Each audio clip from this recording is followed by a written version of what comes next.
शुक्लाम्बरधरं विष्णुं शशिवर्णं चतुर्भुजं प्रसन्नवदनं ध्यायेत् सर्वविघ्नोपशान्तये।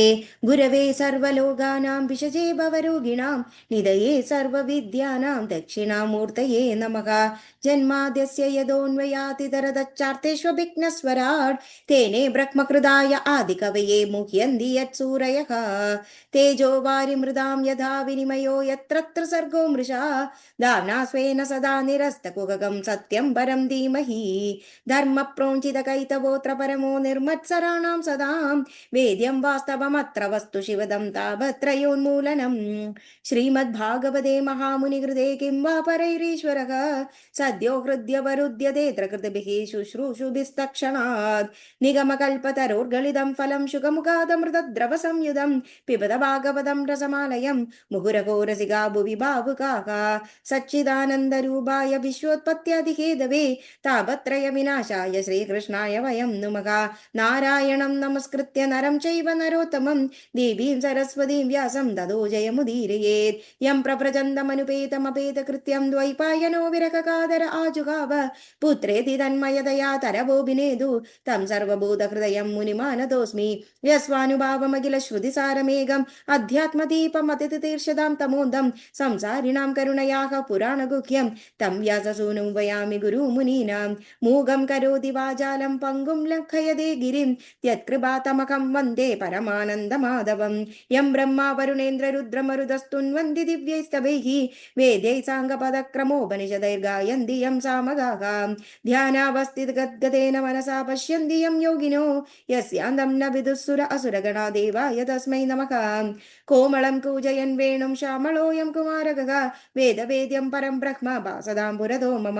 भूतैर्महद्भिर्या इमा पुरो विभु निर्माय शेदे यदमूषु पूरुषः यं भुङ्क्ते गुणान् षोडश षोडशात्मकः सोऽलङ्कृशिष्ट भगवान् भजांसि मे।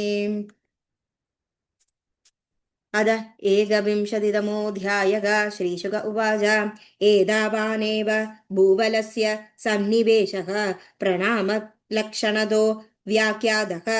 एतेन हि दिवो मण्डलमानं तद्विद उपशिन्दन्ति यदा द्विदलयोर्निष्पादवादीनां ते अन्तरेणान्तरीक्षं तत् उभयसन्धितं यन्मध्यगतो भगवांस्तवताबधि स्तवन आदपेन त्रिलोकीं प्रदपत्यवभासयत्यात्मभासा स एष उदगयन दक्षिणायन वैषुवदसंज्ञाभिर्माद्यन्तशैक्र समानभिर्गतिभिः आरोहणावरोहण समानस्थानेषु यदा सवनमभिप्यदामानो मकरादिशूराशिष्वहोरात्राणि दीर्घह्रस्वः समानानि विदधे यदा मेषु तुलयोर्वर्तते तदा आहो रात्राणि समानानि भवन्ति यदा वृषभादिषु पञ्चसु च राशिषु चरति तदा हान्येव वर्धन्ते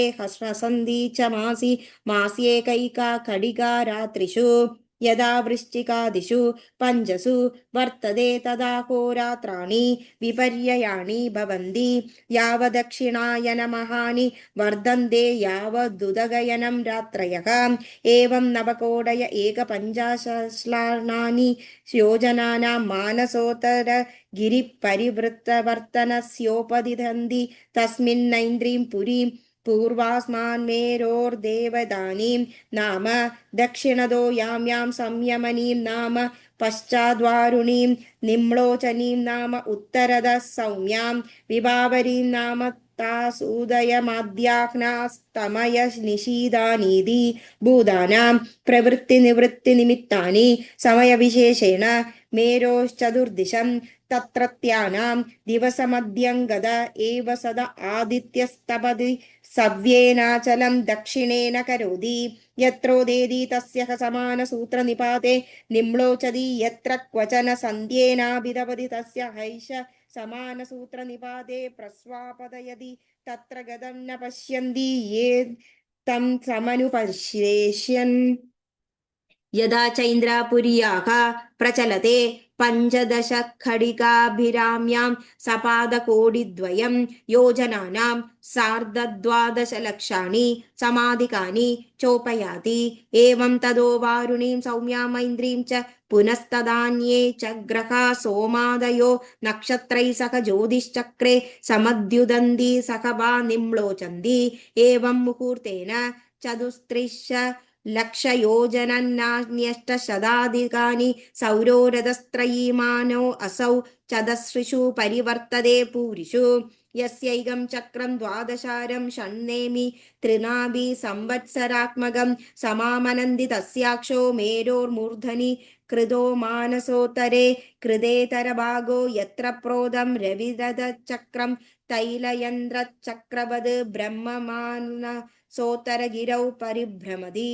तस्मिन्नक्षे कृतमूलो द्वितीयो अक्षस्तूर्यमानेन संमिदस्तैलायन्द्राक्षवद्ध्रुवे कृतोपरिभागः रथनीडस्तु षट्त्रिलक्षयोजनायद ततस्तुरीयभागविशालस्तावन् रविरथयुगो यत्र हया छन्दो नामान सप्तारुणयोजिता वहन्ति देवमादित्यं पुष्करात् सवितुर्न अरुणपश्चाच्च नियुक्तः सौत्ये कर्मणि किलास्ते तदा बालविल्याखिल्या ऋषय अङ्गुष्टपर्वमात्रा षष्टिसहस्राणि पुरद सूर्यं सुप्तवाक्ताय नियुक्ता संस्तुतवन्ति।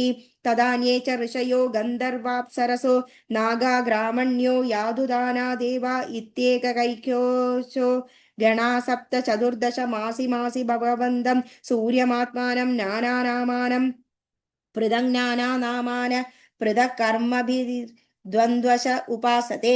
लक्षोत्तरं सार्धनवकोटियोजनपरिमण्डलं भूवलयस्य क्षणेन स गव्युत्युत्तरं द्विसहस्रयोजनानि स भुङ्क्ते।